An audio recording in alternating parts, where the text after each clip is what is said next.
सिल्लोड तालुक्यातील गाटनांद्रा येथे पत्नीने केला पतीचा खून. सिल्लोड ग्रामीण पोलीस ठाण्यात गुन्हा दाखल.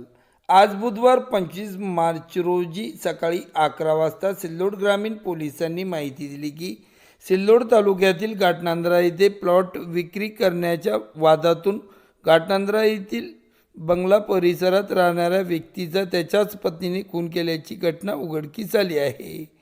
जेबाज तालिब पठाण वय 46 वर्ष असे खून झालेल्या व्यक्तीचे नाव असून पोलिसांनी रशिदाबी जेबाज पठाण यास अटक केली आहे. जेबाज यांचा पुतण्या रेजवान संडू पठाण यांनी दिलेल्या फर्यादीवरून एस्टो गॅस मिक्सर दुरुस्तीचा व्यवसाय करून जेबाज पठाण आपला उदरनिर्वाह करीत होता.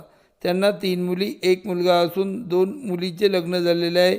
सोमवारी रात्री जेबाज पठाण काम संपून घरी आल्यावरती खरेदी केलेला प्लॉट विक्री करण्याविषयी पती पत्नीमध्ये वाद झाला. या वादाचे गंभीर स्वरूपांतर झाले. पत्नीने जेबाज यांच्या डोळ्यात मिरचीची पावडर टाकून त्यांच्या डोक्यावरती गंभीर स्वरूपाचा प्रहार करून गळा आवळून त्यांचा खून केला आहे. या आरोपावरून रशिदाबी विरुद्ध गुन्हा दाखल करण्यात आला असून पोलिसांनी आरोपीस अटक केली आहे.